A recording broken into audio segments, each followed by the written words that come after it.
responsible for Moran's death. His de facto partner Suzanne Kane and Judy Moran have both been charged as accessories after the fact to the murder.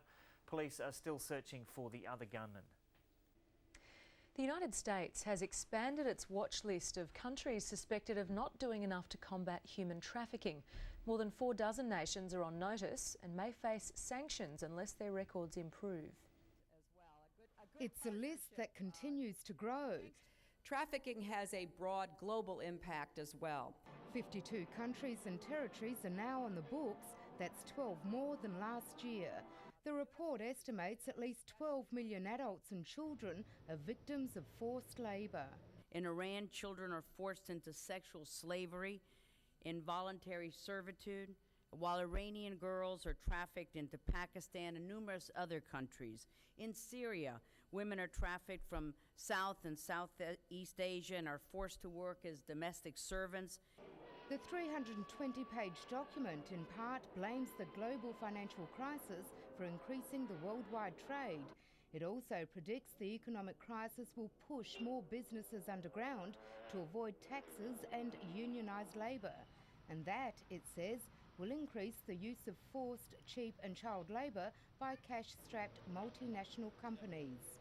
It weakens legitimate economies, fuels violence, threatens public health and safety, shatters families and shreds the social fabric that is necessary for progress. The new countries identified with human trafficking problems include Pakistan, the Philippines, Cambodia and Bangladesh. But 17 nations already on the list are now subject to sanctions for not doing enough to combat the illegal trade. They include traditional US foes like Iran, Burma and North Korea. One of the things that we see with the ethnically Korean population in that part of China is that neither China nor North Korea seems to want to protect that population. But it's not all grim news. African countries, Nigeria and Mauritius, were praised for making strong efforts to combat trafficking. Parthena Stavropoulos, ABC News. Back home, victims of people trafficking will have greater access to support services under new measures announced by the federal government. Help will be available to victims for at least 45 days, regardless of whether they're cooperating with a police investigation. Elena Jeffries is the president of the Australian Sex Workers Association and she joins us now from Sydney. Elena Jeffries, good morning. Good morning. Now, how major is the people trafficking problem in Australia? Look, just a comment on the US TIP report, because they have assessed Australia and every other country again this year, and they do that each year with their report. Unfortunately, both in Australia and around our region, there is a lot of debates about the reliability of evidence of the size of the problem of people trafficking. For example, in the US State Department that writes the TIP report that you just reported on, there are differences of opinion and there isn't consensus about the definition of a word such as trafficking. Some radical feminists and religious groups would see all sex work as trafficking, and others like ourselves, Scarlet Alliance, the Australian Sex Workers Association, see migrant sex work and the right to travel as a right. It's a human right and a labour right, but we do want to prevent the incidences of trafficking when they occur. Okay, so how many sex workers do you believe there are in Australia against their will?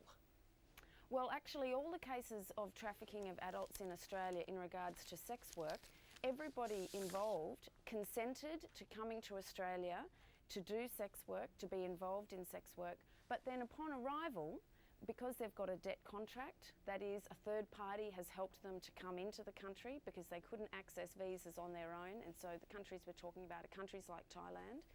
Upon arrival, conditions of work change. There is deception involved in the conditions of the work, and that is when a trafficking case has occurred. It's not people necessarily against their will in sex work per se, it's people against their will in particular conditions that they didn't agree to. And are most of these people from Southeast Asia? Well, the anti-trafficking efforts in Australia have really targeted individuals who have travelled from Southeast Asia, yes. However, we should note that in sex workers in Australia, migrant sex workers, the largest population of migrant sex workers would definitely be from North America and the UK, where it's easier to get visas to come to Australia. You know, some Southeast Asian countries, it's not difficult to get a work visa. From somewhere like South Korea, obtaining a work visa to come here to work in sex work is not hard. But because it's illegal in South Korea, many sex workers don't realise the ease of which they could access a visa and travel here.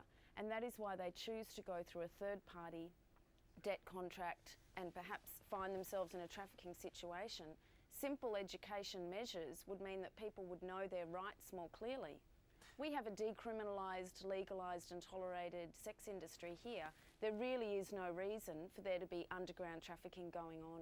And so for the people that you're talking about who come to Australia and that there are changed circumstances when they arrive here and they're in a situation that they don't want to be in, will these changes to the trafficking laws help them at all, or they don't come under that definition? Oh no, these changes help those individuals quite a lot. Under the Howard government, in order to gain support, such as welfare support or visa support in Australia for someone who had experienced a trafficking-like situation, they had to be able to provide a substantial amount of evidence or information to the police to assist in a case.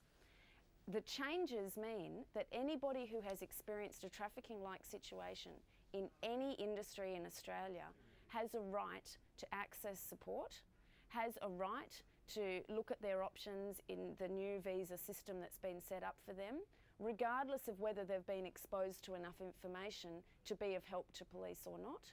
They may choose that they don't want to go down the route of becoming a police informant or giving evidence, and the new system says that that's okay. They still have a right to access support. The new changes are very, very important, and we commend the government and the public, particularly the public servants in the Attorney General's office and DEAC, who worked really hard on this over the last 12 months. Okay, Elena Jeffries in Sydney, thanks very much for talking to us this morning. Thanks, Joe. An 18-month-old baby girl has been crushed to death under a massage table in Adelaide's eastern suburbs. Reporter Matthew Smith joins us now from the Adelaide newsroom. Matthew, just tell us how this happened. Well, the mother of the baby girl had arrived with her and also her 4-year-old son at the Frevera Clinic in St Maurice in Adelaide's eastern suburbs in the early afternoon. During the massage treatment, the 18-month-old baby girl somehow had got underneath what was an electric massage table. When that table started to be lowered, unfortunately she was crushed. Ambulance officers who rushed to the scene could do nothing to save her, and as police later said, this was a terrible, terrible tragedy. I understand that the woman who runs the business where the death happened is quite well known publicly, is that right? That's right, yes. Her name is Elvira Brunt. She was deemed a person of interest at a lengthy parliamentary inquiry into unregistered health practitioners. When this news broke yesterday afternoon, one MP in Parliament said that Elvira Brunt had claimed that she could shrink tumours by using massage therapy. She's definitely a businesswoman who shuns public attention, especially media attention, she says, because she's got more patients than what she can actually look after. She's definitely a person who divides those who do come into contact with her. Many patients strongly support her. But now that this has happened, undoubtedly the spotlight will again be turned on her. And how will the investigation proceed from here, Matthew? Well, police, of course, will continue their investigation. They'll prepare a report for the coroner. Workplace authorities have also been called in because this has been deemed, classified as an industrial accident. So there'll be both of those inquiries happening, and it could take some time. It's a terrible story. Matthew Smith in Adelaide, thank you for joining us this morning. A new US government report is warning of catastrophic consequences if nothing is done to tackle global warming. And the political debate over what, if anything, should be done is still raging. Washington correspondent Michael